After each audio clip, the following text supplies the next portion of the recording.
नमस्कार प्यारे बच्चों, आज मैं लेकर आया हूँ इंग्लिश सीखने का बहुत ही बेसिक तरीका। अगर जिस तरीके से मैं इंग्लिश सिखा रहा हूँ, अगर इस तरीके का यूज़ आप करते हैं तो आप भी धीरे धीरे इंग्लिश पढ़ना लिखना सब सीख जाएंगे। अगर इस तरीके का यूज़ करते हैं, आज मैं जो लेकर आया हूँ इससे आप भी और भी इंग्लिश पढ़ना सीख जाएंगे। तो इस वीडियो को एंड तक जरूर देखिएगा। इस वीडियो से आपको बहुत कुछ नया सीखने को मिलेगा। तो आज की वीडियो में हम लोग सीखेंगे कि प्रेजेंट इंडेफिनिट टेंस के बारे में हम लोग सीखेंगे। टेंस के बारे में आपने सुना होगा, अगर आपने नहीं सुना तो उसके बारे में मैं थोड़ा आपको बता देता हूँ। प्रेजेंट इंडेफिनिट टेंस यहाँ पर मैं लेके आया हूँ। टेंस जो है तीन प्रकार का होता है। टेंस तीन प्रकार का होता है, present tense, past tense, future tense. Tense तीन प्रकार का होता है, प्रेजेंट, पास्ट, फ्यूचर, और तीनों के चार चार प्रकार होते हैं। तो प्रेजेंट टेंस का पहला टेंस कौन सा है? Present indefinite tense. Present indefinite tense, तो वही टेंस मैं लेकर आया हूँ, प्रेजेंट इंडेफिनिट टेंस। तो इस टेंस को हम लोग समझेंगे और उसके कुछ एग्जाम्पल को भी समझेंगे कि प्रेजेंट इंडेफिनिट क्या होता है और उससे कैसे हम इंग्लिश सीख सकते हैं प्रेजेंट इंडेफिनिट टेंस। तो इसमें हम लोग यही सीखेंगे। तो चलिए देखते हैं कि प्रेजेंट इंडेफिनिट क्या होता है, इसके बारे में हम लोग सीखते हैं। इससे अगर प्रेजेंट इंडेफिनिट टेंस जो होता है अगर आप सीख जाते हैं तो आप धीरे धीरे प्रेजेंट में जो चीज़ें बोली जाती हैं, जो चीज़ें लिखी जाती हैं, जो पढ़ी जाती हैं, वह आप धीरे धीरे पढ़ना सीख जाएंगे। प्रेजेंट टेंस में जो लिखी जाती है, जैसे मैं पढ़ता हूँ, मैं दौड़ता हूँ, मैं रोता हूँ, गाता हूँ, इस तरीके से अगर कोई सेंटेंस होता है तो आप उसे पढ़ना सीख जाएंगे। तो चलिए समझते हैं कि किस तरीके से प्रेजेंट इंडेफिनिट को पढ़ते हैं, समझते हैं। तो सबसे पहले यहाँ पर देखिएगा लिखा गया है प्रेजेंट इंडेफिनिट टेंस। इसको क्या पढ़ेंगे? Present indefinite tense. तो यहाँ पर हम लिख लेते हैं प्रेजेंट, इसको क्या पढ़ेंगे? प्रेजेंट। इस तरीके से प मेरा PRE हो जाएगा प्र, और यस ENT से हो जाएगा, यस ई से हो जाएगा ज, यस ई से जे, ENT से आधा न ट, प्रेजेंट। इस तरीके से लिखेंगे प्रेजेंट। प्रेजेंट इसको क्या पढ़ेंगे? Indefinite. Indefinite, in day, DE से डे हो जाएगा, FI से फी, NI से नी, TE से हो जाएगा ट, indefinite. Indefinite, present indefinite, present indefinite. और इसको क्या पढ़ेंगे? टेंस। Present indefinite tense. यह प्रेजेंट टेंस का ही एक पहला जो चार मैंने बताया कि मतलब जो टेंस होते हैं वह तीन प्रकार के होते हैं और प्रत्येक के चार चार प्रकार होते हैं। तो पहला है प्रेजेंट इंडेफिनिट टेंस। तो प्रेजेंट इंडेफिनिट के बारे में हम लोग सीखेंगे और इसको किस तरीके से हम लोग पढ़ेंगे, यानी जो सेंटेंस दिया होता है उसे कैसे हम लोग आइडेंटिफाई करेंगे, पहचान करेंगे और इंग्लिश को कैसे समझेंगे, इसके बारे में देखेंगे। तो प्रेजेंट इंडेफिनिट को क्या हम लोग कहते हैं? प्रेजेंट इंडेफिनिट को कहते हैं, प्रेजेंट मीन्स होता है वर्तमान। प्रेजेंट मीन्स क्या होता है? वर्तमान, और इंडेफिनिट वर्तमान काल। प्रेजेंट इंडेफिनिट का मतलब होता है वर्तमान काल।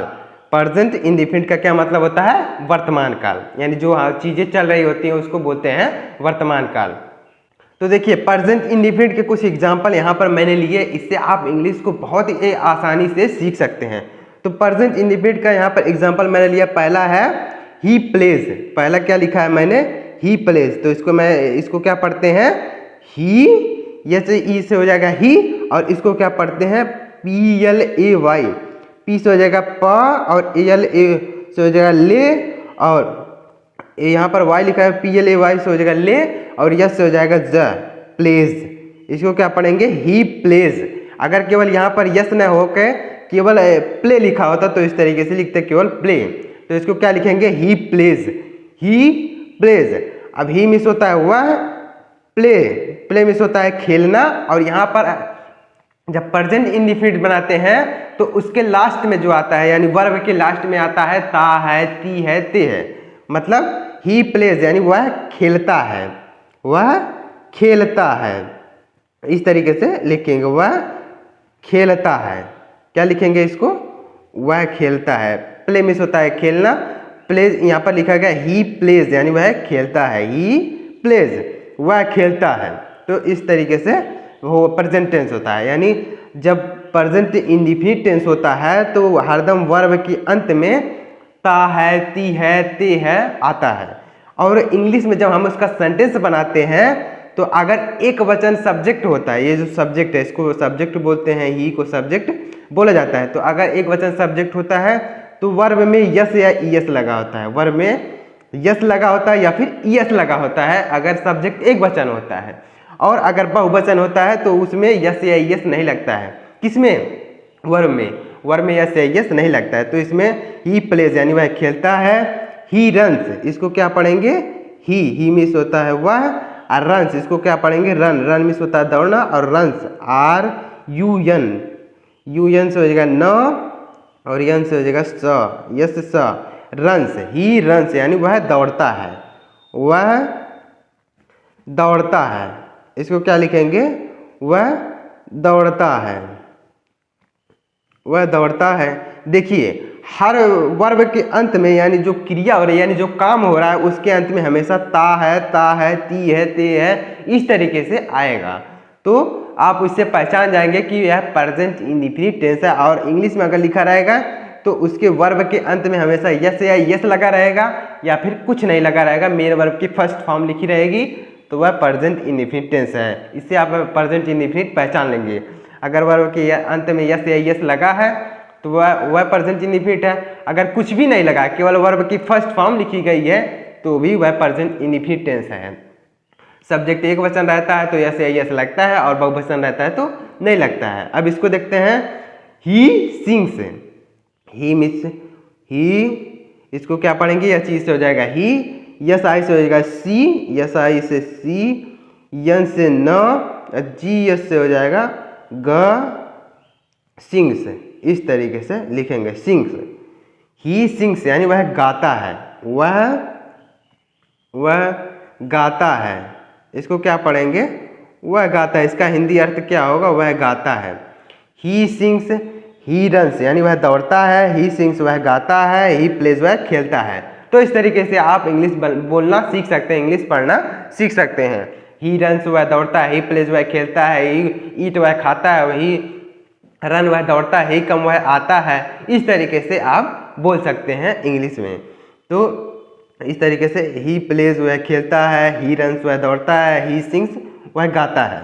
तो इस तरीके से आप इंग्लिश पढ़ सकते हैं और इंग्लिश को समझ भी सकते हैं। मैंने आपको पहचान करने का तरीका बता दिया कि आप किस तरीके से पहचान सकते हैं कि प्रेजेंट इंडेफिनिट टेंस है। तो इस तरीके से आप पहचान कर सकते हैं। और भी एग्जाम्पल देखते हैं। अब देखिए यहाँ पर क्या लिखा गया है। देखिए यहाँ पिछले एग्जाम्पल में हमने देखा था कि हर वर्ब के अंत में जो है यस या यस लगा था, यस लगा था, हर वर्ब के अंत में यस लगा था। लेकिन यहाँ पर भी देखिएगा यस इसमें भी लगा है। अब देखिएगा इसको सी मिस हो जाएगा वाई, इसको क्या पढ़ेंगे? सी, इसको पढ़ेंगे सी, सी डबल ओ के यस, इसको क्या पढ़ेंगे? सी से हो जाएगा का, डबल ओ से हो जाएगा बड़ा ऊ की मात्रा, और के से का, और यस से सा, कुक्स, सी कुक्स यानी वह, सी मतलब हो जाता है वह, यह स्त्रीलिंग के लिए प्रयोग की जाता है, यानी जो औरतें होती हैं उनके लिए सी का प्रयोग करते हैं, और जो आदमी होते हैं उसके लिए ही का प्रयोग करते हैं। यहाँ पर ही लिखा गया मतलब ये आदमी के लिए प्रयोग किया गया, और यहाँ सी लिखा गया है, दोनों का मतलब वह ही होता है। लेकिन यहाँ पर सी का मतलब है औरत के लिए प्रयोग किया गया है, यानी जो फीमेल होती हैं, और यह मेल के लिए प्रयोग किया गया है। तो सी माने वह, कुक्स यानी पकाती है, कुक्स मीन्स पकाती है, पकाती है। तो देखिएगा यहाँ भी देखिए यस यस लगा है, वर्ब के लास्ट में यस यस लगा, इससे आप पहचान कर सकते हैं कि यह प्रेजेंट इंडेफिनिट है। और जब इसका हिंदी अर्थ निकालेंगे तो लास्ट में ता है आएगा, ता है, ती है, ते है, जैसे वह पकाती है। तो देखिए यहाँ पर भी लास्ट में ती है आया है, तो इस तरीके से आएगा। अब यहाँ पर देखिएगा इसको भी पढ़ेंगे सी, सी वॉशेज, इसको क्या पढ़ेंगे? वॉशेज, डब्ल्यू से हो जाएगा वाह, डब्ल्यू से हो जाएगा वाह, यस से हो जाएगा स, यस यस से हो जाएगा स, और ई से हो जाएगा ए की मात्रा, और यस से हो जाएगा ज, वॉशेज, सी वॉशेज।